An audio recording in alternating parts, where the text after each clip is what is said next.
가축의 치명적 대가, 세균이 준 사악한 선물, 인류 역사 변화의 결정적 요인인 질병의 진화.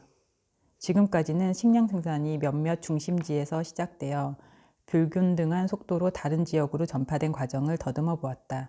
이 같은 지리적 차이점들은 각 민족들이 가진 힘과 부에 차등이 생긴 이유를 물었던 얄리의 질문에 대해 중요하고도 궁극적인 몇 가지 답을 제시해주고 있다. 그러나 식량 생산 자체는 직접적인 원인이 아니다. 1대1로 싸운다면 비무장 농경민 한 명이 비무장 수렵채집민 한 명보다 유리할 것이 하나도 없기 때문이다. 부분적으로 농업의 힘은 식량 생산으로 인하여 인구가 훨씬 조밀해지기 때문에 생겨난다. 10명의 비무장 농경민이 1명의 비무장 수렵채집민과 싸운다면 분명히 농경민들이 유리하다. 또 농업의 힘은 결코 비무장 상태에서는 생기지 않는다.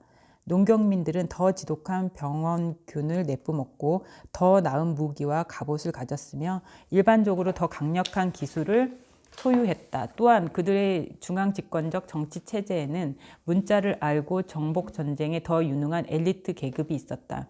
그러므로 이제부터 4장에 걸쳐서 식량 생산이라는 궁극적 원인이 어떻게 병원균, 문자, 기술, 중앙집권적 정치체제 등의 직접적 원인을 낳았는지를 살펴볼 것이다. 나는 한 의사 친구에게서 들었던 병원 이야기를 통해 가축 및 농작물과 병원균의 관계에 대해 도저히 잊을 수 없는 사례를 얻은 적이 있었다. 그 친구가 아직 경험이 부족한 젊은 의사였던 시절 한 병실에 들어가서 알 수 없는 질병에 시달려 지쳐버린 어떤 부부를 만났다고 한다. 더구나 그 부부는 서로에게 그리고 내 친구에게 말을 하는 데에도 어려움이 있었다. 체구가 작고 수줍음을 타는 남편은 정체불명의 세균에 감염되어 폐렴을 앓고 있었다. 그는 영어를 잘하지 못했으므로 그의 아름다운 아내가 통역을 맡았다. 그녀는 남편의 병세를 몹시 염려했으며 익숙치 않은 병원 환경 때문에 두려워하고 있었다. 내 친구도 힘겨운 병원 일을 하느라고 그리고 어떤 위험 요인 때문에 이렇게 낯선 질병에 걸렸는지를 궁리하느라고 잔뜩 지친 상태였다. 이 스트레스 때문에 내 친구는 환자의 비밀을 보장해줘야 한다고 배웠던 의사의 규정을 까맣게 잊어버리고 말았다. 그래서 그 여자에게 혹시 이 같은 감염을 일으켰음직한 성적 체험을 한 적은 없었는지 남편에게 물어보라고 요청하는 엄청난 실수를 저질렀던 것이다. 그러자 남편은 의사가 지켜보는 앞에서 얼굴을 붉혔고 몸을 움츠려 체구가 더 작아 보였다. 그는 침대 시트 속으로 숨으려고 애썼고 들릴락 말락한 목소리로 몇 마디를 더듬거렸다. 그 순간 그의 아내는 갑자기 노발대발하며 벌떡 일어나서 남편을 노려보았다. 그리고 내 친구가 미쳐 말리기도 전에 무거운 금속병을 움켜쥐더니 남편의 머리를 있는 힘껏 내리치고 병실을 뛰쳐나갔다. 그로부터 내 친구가 남편의 의식을 되돌리기까지는 꽤 오랜 시간이 걸렸고 그 남자의 엉터리 영어를 통해 도대체 무슨 말 때문에 그의 아내가 그토록 화가 났는지를 알아내기까지는 더 오랜 시간이 필요했다. 의문의 해답은 서서히 밝혀졌다. 그 남자는 최근에 가족 소유의 목장에 갔을 때 양들과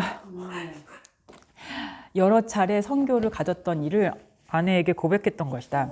아마 거기서 이 수수께끼의 세균에 감염된 것 같았다. 이 사건은 일견 괴상망측하고 특이한 사건일 뿐 그 이상의 의미는 없을 것처럼 보이지만 사실은 매우 중요한 주제, 즉 동물에게서 비롯된 인간의 질병이라는 크나큰 주제를 제시하고 있다. 물론 그 환자처럼 양을 육체적으로 사랑하는 사람들은 극소수에 불과하다. 그러나 대부분의 사람들은 개나 고양이 같은 애완동물을 정신적으로 사랑한다. 그리고 한 사회 전체를 보더라도 양을 비롯한 가축을 그렇게 많이 키우는 것으로 미루어 판단한다면 우리는 분명히 이런 동물들을 몹시 좋아하고 있는 듯하다. 최근의 조사 결과를 보면 오스트레일리아에 사는 1708만 5400명의 사람들은 양을 너무 좋아해서 자그마치 1억 6160만 마리나 기르고 있었다.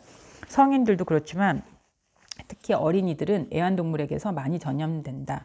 대개는 그저 귀찮은 정도에 지나지 않지만 몇 가지 질병은 훨씬 심각하게 진화했다. 인류의 근대사에서 주요 사망 원인이었던 천연두, 인플루엔자, 결핵, 말라리아, 패스트, 홍역, 콜레라 같은 여러 질병들이 동물의 질병에서 진화된 전염병들이다.